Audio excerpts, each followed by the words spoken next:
गोव्यातील सोशल मीडियावरती एक व्हिडिओ प्रचंड प्रमाणात व्हायरल झालेला आहे। लेन नाईट क्लबमध्ये झालेल्या भीषण अपघातामध्ये 25 जणांचा मृत्यू झालेला आहे।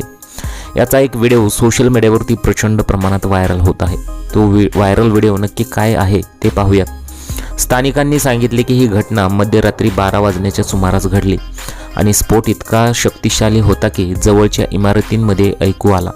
काही प्रत्यक्षदर्शींनी सांगितले की स्फोटानंतर क्लबमधून ओरडण्याचा आवाज ऐकू आला आणि आग इतकी तीव्र होती की बचाव कार्यकर्त्यांना आत जाण्यास अडचण आली। रात्री उशिरा झालेल्या या घटनेत 25 जणांचा मृत्यू झालेला आहे। गंभीर जखमींना तातडीने रुग्णालयात नेण्यात आले।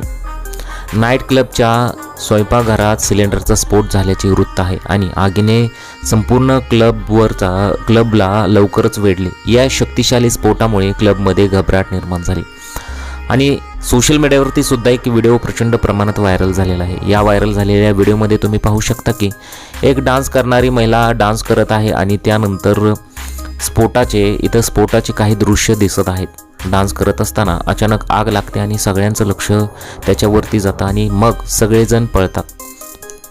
नाईट क्लबच्या व्यवस्थापकाला अटक करण्यात आलेली आहे आणि क्लब मालकाविरोधात अटक वॉरंट जारी करण्यात आलेला आहे। त्यांनी सांगितलं की अग्निसुरक्षेबाबत कोणताही निष्काळजीपणा खपवून घेतला जाणार नाही। या घटनेनंतर सरकारने राज्यभरातील नाईट क्लब आणि बारचे अग्निसुरक्षा ऑडिट करण्याचे आदेश दिलेले आहेत। सध्या सोशल मीडियावरती हा व्हिडिओ प्रचंड प्रमाणात व्हायरल होत आहे।